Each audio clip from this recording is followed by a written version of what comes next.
La fuerza más grande no es la que grita, sino la que sigue creyendo en el amor, aún en el silencio.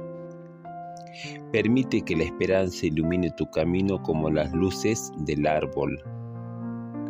Los momentos difíciles solo preparan el alma para grandes bendiciones. Hoy comienza un nuevo capítulo, más sabio, más fuerte, más tú. Sigue brillando.